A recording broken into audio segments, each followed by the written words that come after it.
Meanwhile, we've got Senator Jacqui Lambie. She's scraped in and will remain in the Senate, narrowly beating Hanson, the daughter of One Nation leader Pauline Hanson. This is for the race for Tasmania's 6th Senate seat. We're going to look forward to more of this. So when it comes to the tech billionaire, like I've already said, I think he's a social media knob with no social conscience. He has absolutely no social conscience. Someone like that should be in jail and the key be thrown away. That bloke should not have a right to be out there on his own ideology platform and creating hatred. Oh, Teena, that's just the good senator calling for the world's richest man, Elon Musk, to be jailed for providing a free speech platform. The race went down to the wire, Teena. I thought Jacqui was supposed to be wildly popular in Tasmania. Obviously not. No, look, her vote has dropped considerably, and it's a bit of a shame that Hanson didn't get in. I think she would have made a great contribution, and I hope she sticks around because she came so very close. But yes, we've still got to listen to Jacqui Lambie's wise words for another 6 years, unfortunately.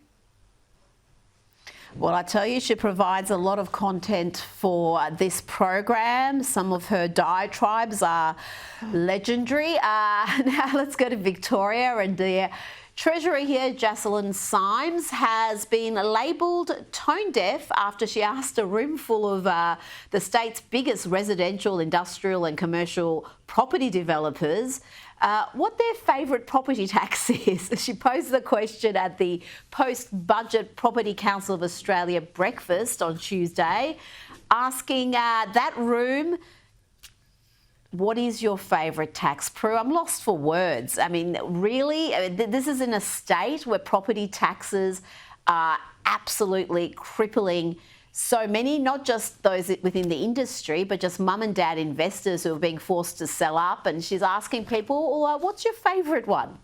I mean, she's totally tone deaf and clueless and delusional and has a huge ego, clearly. To ask that room is, well, just the most astounding thing you could ever expect to hear from them. But Labor, I think, are so used to taxing now and, of course, spending, and that's why they need to tax so much.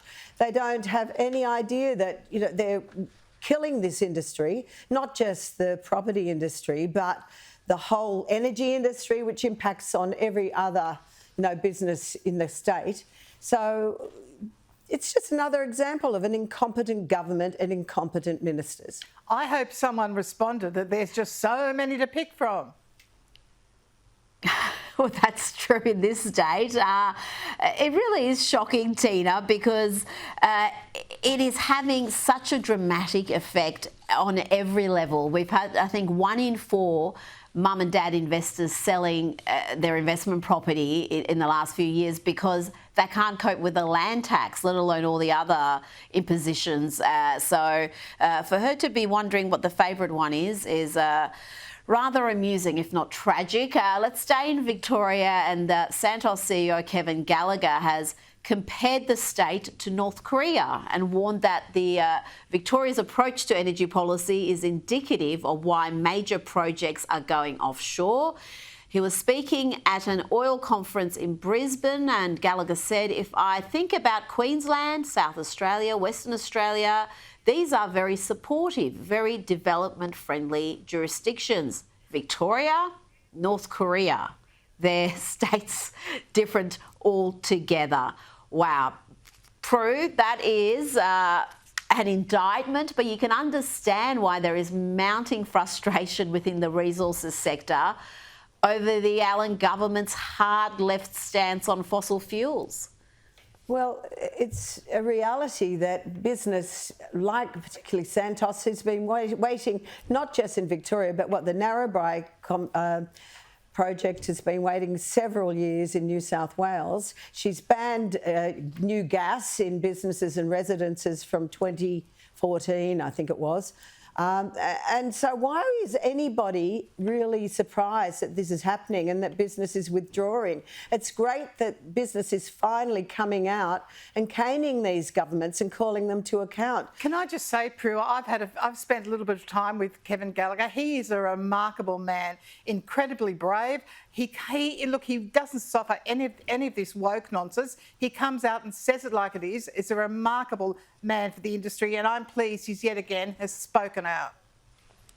Yeah, just like well, he's right about Victoria because Victoria is the most gas-dependent state in the country, and yet we've got policy settings here that are just mad and not just frustrating the resources sector, but creating, Teena, all sorts of uncertainty for investors.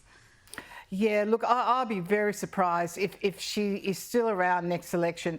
I think the opposition is starting to make a little bit of noise in Victoria, and they've really got to scream loudly on these policies involving gas and resources. It's crazy. So hopefully, the damage she's done to Victoria, alongside what the previous Premier did, she'll be gone.